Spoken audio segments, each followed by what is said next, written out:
Hola,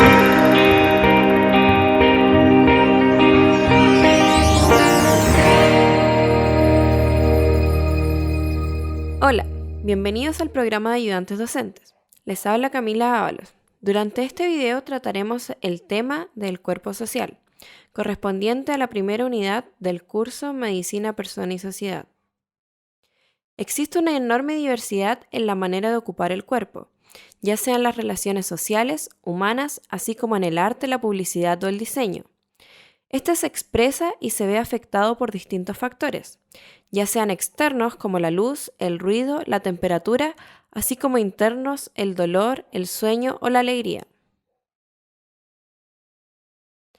Dentro de los tipos de cuerpo encontraremos un cuerpo universal, correspondiente al cuerpo de la humanidad en su conjunto. En consecuencia, esa noción de cuerpo es una noción genérica, es para todo cuerpo. Además, tendremos un cuerpo particular, el cuerpo que determina la raza. También tendremos un cuerpo singular o cuerpo propio. Cada uno tiene un genoma propio que debe ser abordado desde su universalidad y particularidad considerando su propia singularidad. Esa singularidad se relaciona con la experiencia debido a un intercambio con el ambiente, además de eventos traumáticos psíquicos que podrían modificar la expresión del genoma. Existe una relación directa entre el cuerpo y el lenguaje. El cuerpo supone experiencia del lenguaje. Cuando un bebé sonríe a la voz de la madre, ese cuerpo reacciona ante esa voz. Lo experimenta, el lenguaje toca su cuerpo. Si reciben un WhatsApp con corazones, por ejemplo, experimentan algo, el cuerpo está erotizado por el lenguaje. Algo de la dimensión de la relación con el otro toca el cuerpo.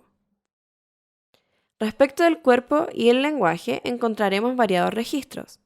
El cuerpo imaginario que observamos en los bebés, ya que estos no tienen una imagen total de sí mismos, no tienen una experiencia de unidad, no están totalmente diferenciados del otro, que en este caso serían las madres. No cuentan con la noción del pecho materno como algo externo a ellos. Aproximadamente a los 3 meses descubren sus manos. Antes de eso es un cuerpo fragmentado. Al tener la mano conectada, comienzan a construir una experiencia, una imagen total, una sensación sin punto ciego. Si bien hay una parte que no ven, creen verlo todo. El cuerpo imaginario es el cuerpo que se concibe como una imagen, la experiencia de ese soy yo, el reconocerse a uno mismo en una imagen. Además, tendremos un cuerpo simbólico, marcado por el lenguaje, la sociedad y la cultura. Está articulado de acuerdo a aquello que valora la cultura, es decir, posee una marca social. Así, el contexto determina, por ejemplo, que estemos vestidos. Es diferente ver a un bebé desnudo corriendo por la casa a que el padre esté corriendo desnudo por el hogar.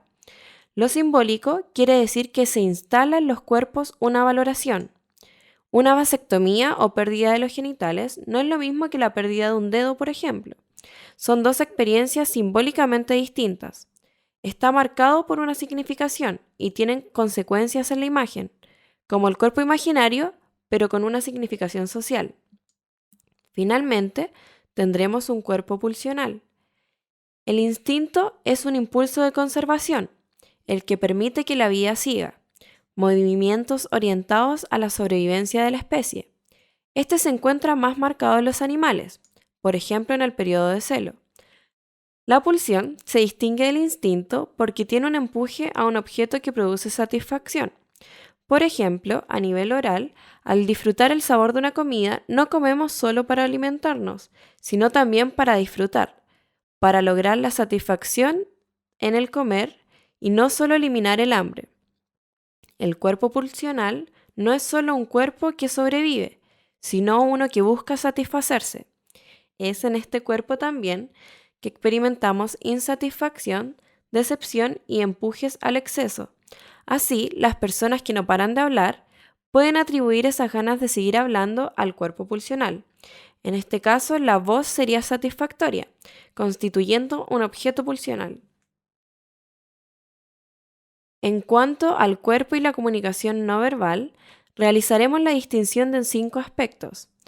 La comunicación kinésica, atravesada por lo simbólico, se refiere a la postura, los gestos, el cómo se transmite algo a través del cuerpo que comunica, se moviliza y transmite, gesticula, incluso delante de un propio espejo. Además, tendremos la comunicación ocular, el mirar a los ojos. La mala calidad de atención implica, por ejemplo, no mirar al paciente. Hay que mirarlo como sujeto, pronunciar su nombre y establecer un contacto visual, lo que es un signo de contacto. La proxemia, que se refiere al espacio entre los seres humanos y también es de carácter simbólico, está influido por la sociedad. En una sala, por ejemplo, encontraremos más mujeres cabeza con cabeza que hombres cabeza con cabeza. Eso tiene una notación distinta. Está sancionado socialmente de forma distinta. Hay culturas que se tocan poco y otras que se tocan mucho. En un ascensor, por ejemplo, uno evita la mirada. Esa disminución de la espacialidad produce complicación. Da una idea de la cercanía que tienen dos personas. Además, tendremos la prosodia, que se relaciona con el acento, los tonos, la pronunciación y la entonación. Y finalmente, la voz, el volumen y el timbre, que también van a comunicar algo. Los pediatras, por ejemplo, utilizan un timbre particular para atender a sus pacientes.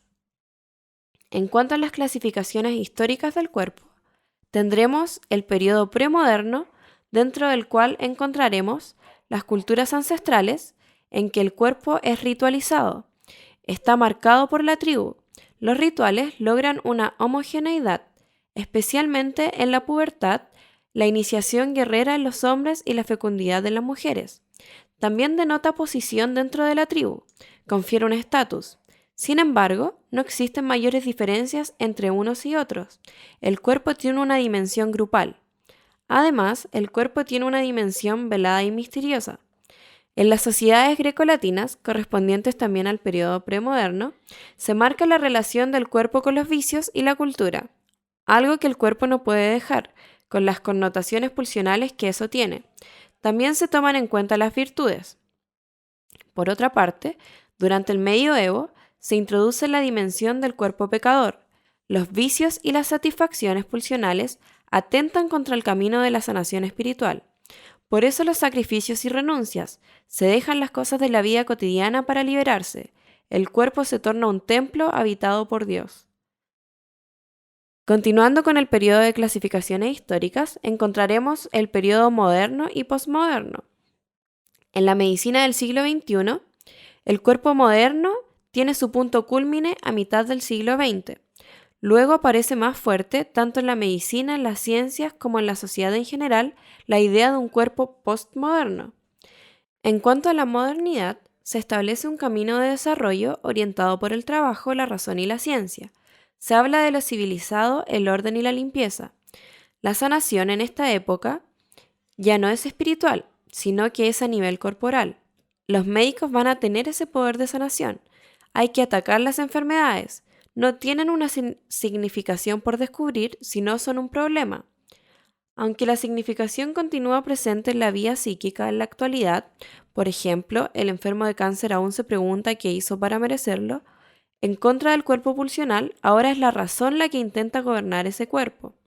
Se realiza una distinción entre los sanos y normales versus los anormales. En esta sociedad aparecen los hospitales, manicomios, cárceles, hay una zona de los anormales o segregados y se generan instituciones para excluirlos y controlar a este cuerpo desobediente. Dentro de la concepción del cuerpo moderno, entonces, encontraremos un cuerpo medicalizado.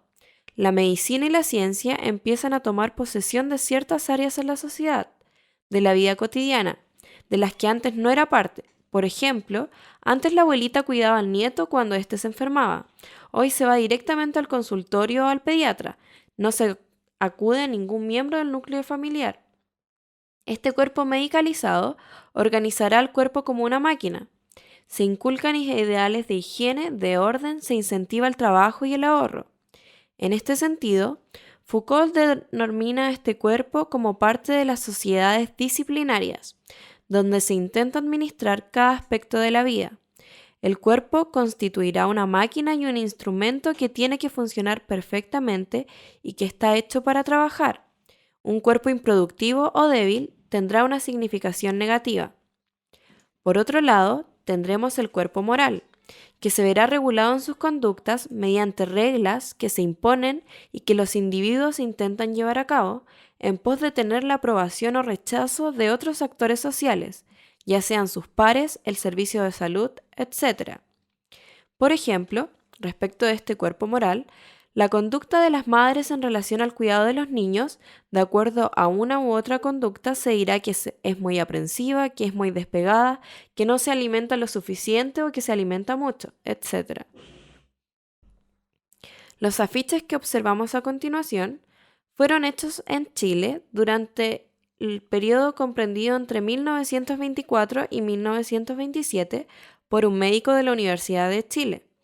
Aquí se evidencia que una de las grandes propuestas que se tenían para la sociedad era implementar mayores medidas de higiene.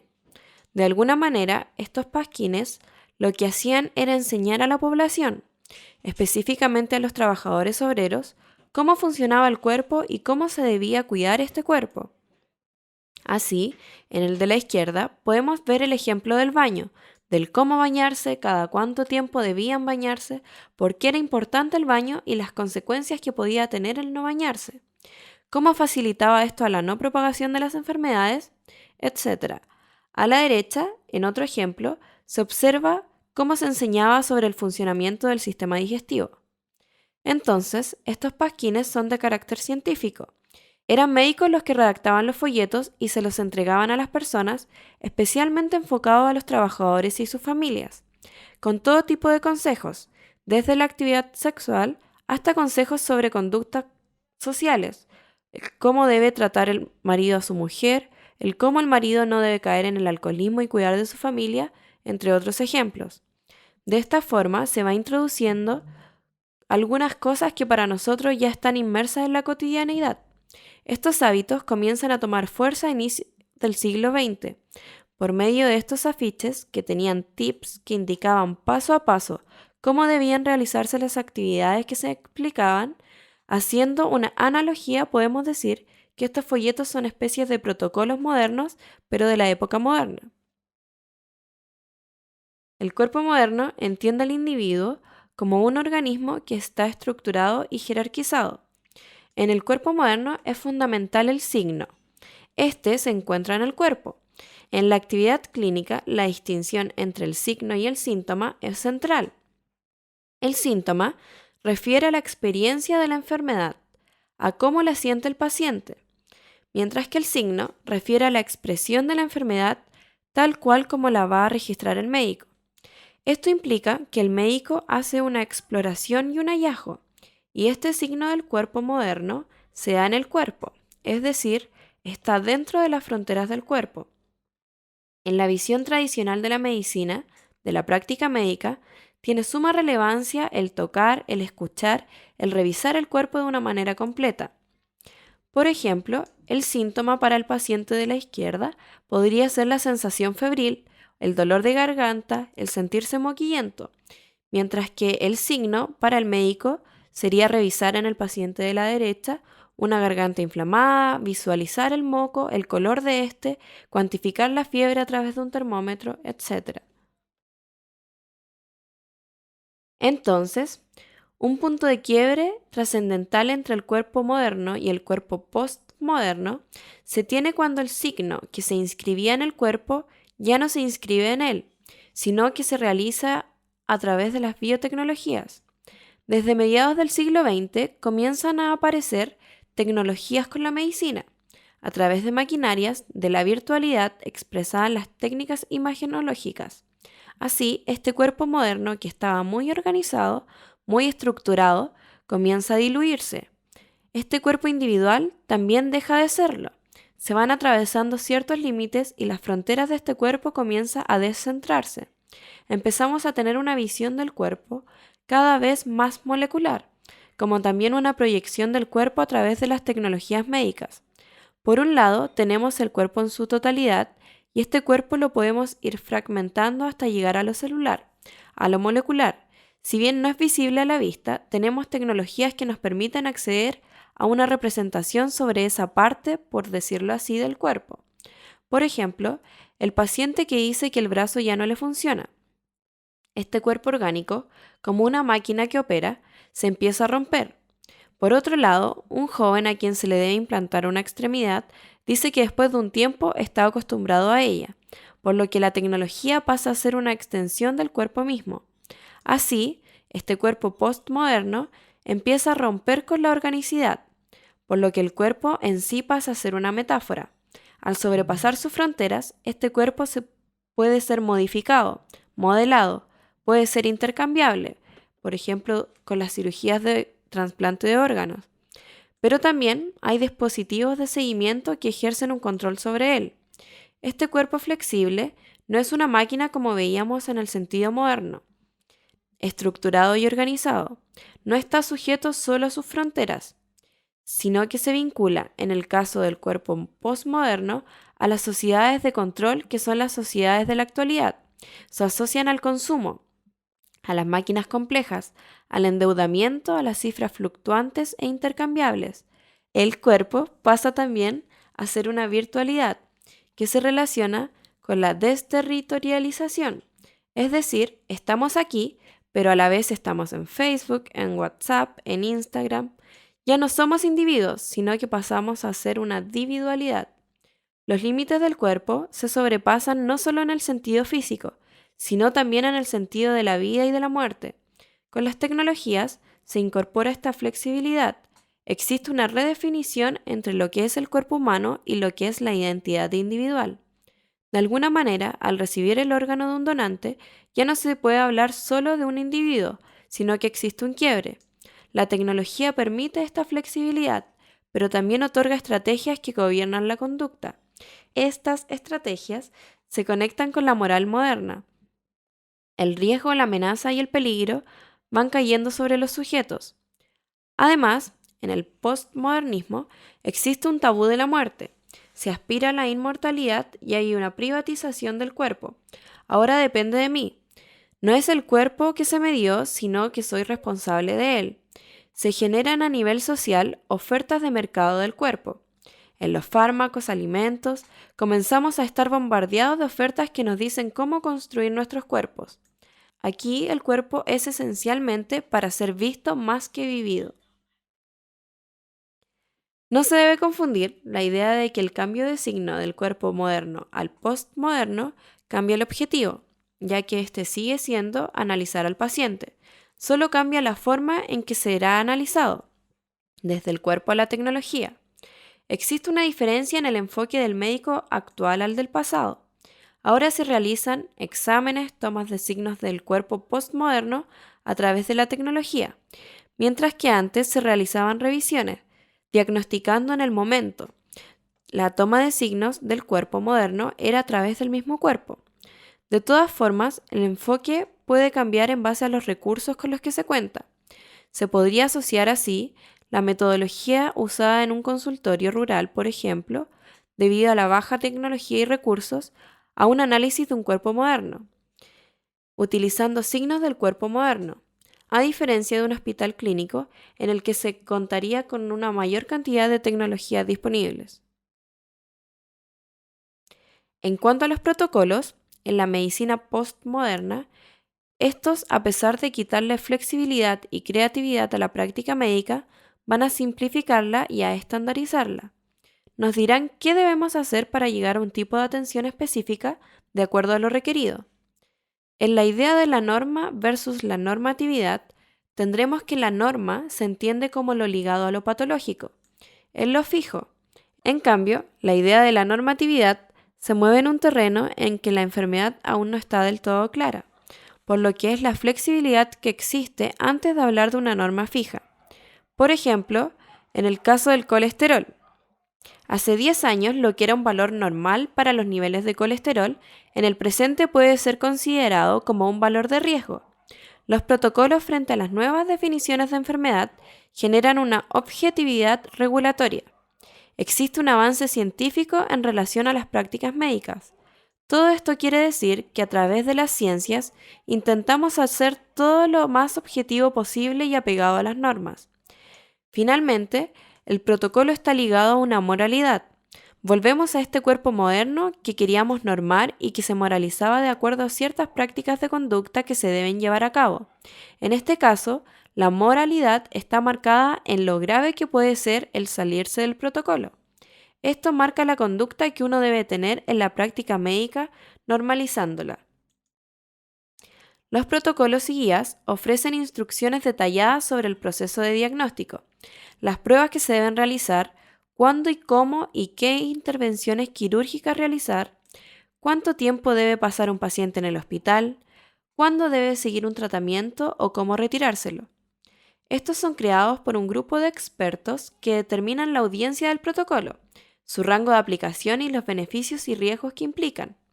Los avances en genética relacionan la medicina más con la predicción y la prevención antes que con el diagnóstico y tratamiento, por lo que los protocolos son el vehículo material de una nueva práctica médica. Además, velan tanto por el ámbito económico, promoviendo el ahorro, como por el ámbito ético y legal, dotando al paciente de una nueva carta de derechos, dentro de los cuales encontramos el principio de autonomía, en el que el paciente tiene derecho a decidir si quiere o no saber si es portador de alguna enfermedad, un principio de no maleficencia, en el que el objetivo principal siempre será no causar daño, un principio de beneficencia, en el que el profesional debe actuar para hacer el bien dentro de todo lo posible, un principio de justicia, en el que el profesional no puede fomentar la discriminación al acceso entre los pacientes, y un derecho a la intimidad, en el que se debe garantizar la protección de los datos personales de los pacientes. Una de las transformaciones más importantes del último tiempo en el ámbito médico ha sido la aparición de la medicina basada en la evidencia, que fortalece científicamente los fundamentos de la práctica médica, en la que se reconocen tres falencias principales. Primero, existe una continua diferenciación de criterios y aplicaciones, que trae consigo un desprestigio de la práctica médica. Segundo, disminuye la calidad del cuidado cuando hay desorden en los patrones de atención. Y tercero, se acumulan los gastos redundantes y se pierde el control de los costos. Por lo que como solución, esta medicina ofrece la implementación masiva del uso de protocolos y guías de actuación, lo que conllevaría a una transformación en tres elementos. Primero, se producirá el movimiento de la patofisiología a la epidemiología. Además, se producirá la creación de protocolos guías para las prácticas clínicas y finalmente se transformará la relación entre los profesionales y legos. Entonces, como se había mencionado anteriormente, se reemplaza el concepto de objetividad como la conocemos por una objetividad regulatoria, adscrita a estándares, criterios de calidad y sistemas burocráticos de regulación. Así, esta transformación de la medicina se centra en los cambios en sus procedimientos de regulación y tiene como motor el uso masivo de protocolos y guías, defendido aún por la OMS, por lo que su elaboración y reproducción en el último tiempo ha crecido exponencialmente. Con el progreso de las tecnologías, se han implementado una serie de guías dentro de las cuales encontramos el consejo genético. Este redefine completamente la manera de concebir y abordar el fenómeno del cáncer. Por eso a las guías se les otorga un carácter ontológico, ya que redefinen el significado, ámbito, alcance y realidad del cáncer, denominándose así ontoguías. Las guías y protocolos transforman completamente la imagen del diagnóstico tradicional del cáncer, funcionando como circuitos que permitirán trazar trayectorias y movimientos donde el cáncer aparece como un potencial de riesgo que se distribuye entre diversos actores y a distintas escalas. La oncoguía ha establecido el proceder en cualquier caso posible, en el juego de apertura y cierre de escalas, brindando una imagen global del cáncer, adquiriendo el carácter de un panorama. Bueno, al finalizar este video, hemos cumplido con los objetivos de relacionar el cuerpo con el lenguaje y la sociedad, de analizar su relación con la comunicación no verbal, las clasificaciones históricas que posee, el cuerpo premoderno, moderno y postmoderno, la significación de signos y síntomas para cada uno de estos periodos y el rol que cumplen los protocolos y guías dentro de la práctica médica hoy en día. correspondiente a la primera unidad del curso de Medicina, Persona y Sociedad. Éxito. Nos vemos en un pronto video.